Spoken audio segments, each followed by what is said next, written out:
Hello good morning सबैजनालाई। Hello everyone good morning.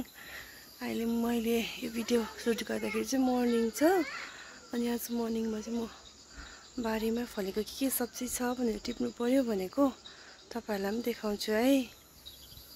यो चाहिँ हाम्रो सिबीको बोट, तर सिबी चाहिँ हिजो टिपिसकेको रहेछ, फल्दैछ हो बिस्तारी बिस्तारी। अनि मकैहरू पनि घोका लाग्दै रहेछ। सिमी त्यस्तो फल्नु त फलेको छैन रहेछ। ए मकै छैन। यो मकै बारीमा चाहिँ के छ तपाईहरुलाई देखाउँछु नि। आता हो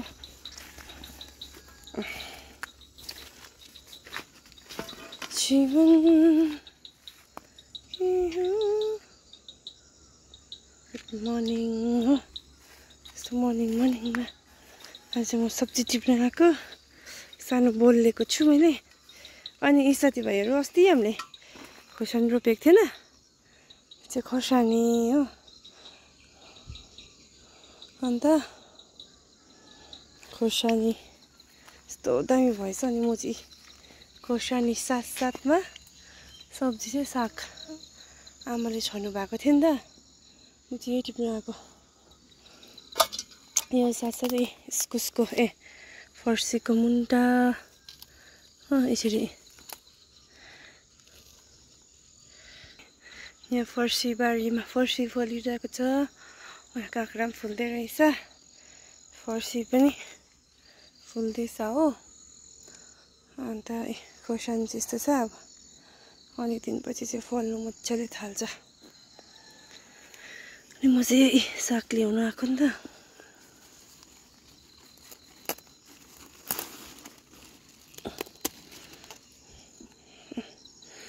यो चाहिँ हाम्रो ग्रिन हाउस भित्र बाहिर नै रोपेको साग।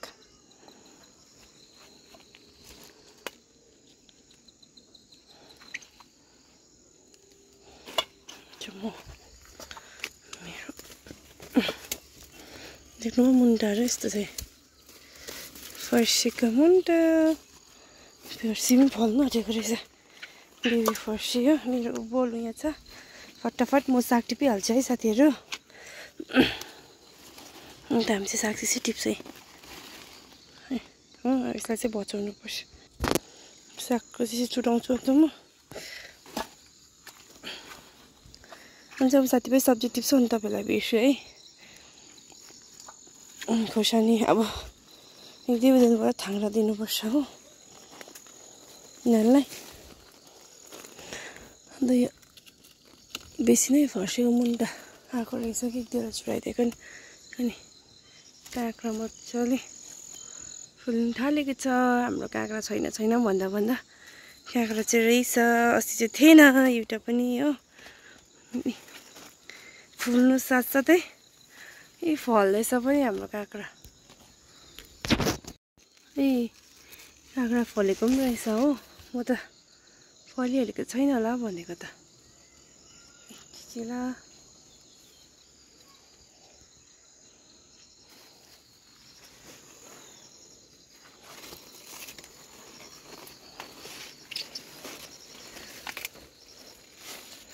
फर्सी चाहिँ कति बेसी गएको रहेछ हो। इस्कुसको मुन्टा त्यही छ, इस्कुस पनि सबै यहीँ छ हाम्रो छेउमै। इस्कुस फर्सी हेर्नुहोस् न, फर्सीको झ्याङ यस्तो दामी भएर तलबारी गएको छ कि। मैले आमाले अस्ति भन्दा चाहिँ फर्सी फलेको छ भन्दै थियो, तर कहाँ तलबारीमै फलेको रहेछ। यो चाहिँ मैले देखिनँ होइन, नभए देखाइदिनु भयो भनेर सोच्दै थिएँ नि तपाईँहरूलाई। तर फुल्नु चाहिँ हेब्बी फुलेको रहेछ। हेर्नु फुलेको मजाले फल्ने रहेछ। साग हेर्नु नि, फ्रेस ग्रिन अर्ग्यानिक आफ्नै बारीको। मेरो बोल भर्यो, अझै छ अलिअलि होइन यहाँ। अनि मैले अब यहाँबाट चाहिँ यति टिपेँ माथि बारीमा के रहेछ तपाईँलाई देखाउँछु ल।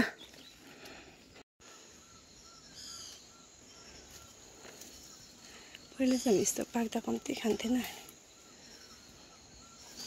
अनि कता हो यहाँ चाहिँ त केही छैन आरुको बोटो हो मैले चाहिँ यहाँ मुखै नै छ माथिल्लो बारीमा पनि तर माथिल्लो बारीमा चाहिँ त्यस्तो सागहरू चाहिँ लगाएको थिएन हामीले इस्कुसको झ्याङ छ यसपालि त्यस्तो दामी आएन यहाँको इस्कुसको झ्याङ होइन अनि म चाहिँ यहाँ यस्तो हेर्न आएको नि त यो साग तपाईँले खानुभएको यो साग पिङ्क कलरको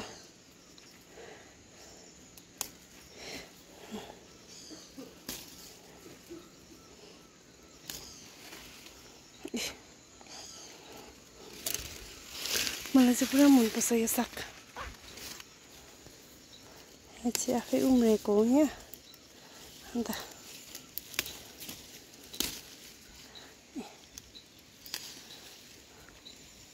आलुहरूसँग परपट्टि खानु चाहिँ ओके हुन्छ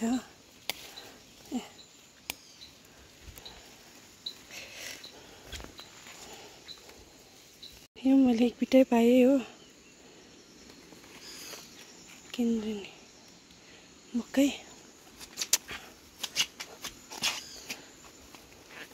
यस्तो हो बस्तीमा बस्यो भने सब्जीको चाहिँ दुःख पर्दैन यो हाम्रो किनकि भइबस्छ बारीमा हो मुलाहरू यहाँ मिल्दैछ मुला पनि छ हो अलिअलि अन्त मैले अस्ति यहाँ चाहिँ टमाटर रोपेको थिएँ अन्त हल्का थाङ्रा लगाइदिएको थिएँ फल्दैछ यो चाहिँ मैले आफ्नै स्टाइलले सफा गरेर थाङ्रा लगाएको तर फल्ने रहेछ गरेको अनुसार चाहिँ यहाँ एक दुईजना भेन्डी रोपेको छ सब्जी पाएर खुसी म यता गमलामा रोपेको टमाटर पनि फल्दैछ होइन यहाँ जाप पनि हाम्रो यसपालि यसो राम्रो खालको फर्सी हो फर्सी यसपालि मिठो मिठो खालको फर्सी रोपेको छ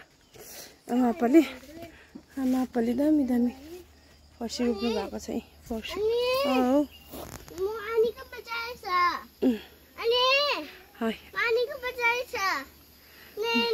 ए यता यता यता चाहिँ सब्जी देखाउने अरे नि त यो चाहिँ दामी गर्दै उतल गएर यहाँ पनि इस्कुस छ अन्त के भन्छ हाम्रो लौका पनि छ तर म देखाउँछु तपाईँलाई लौकाको छ्याङ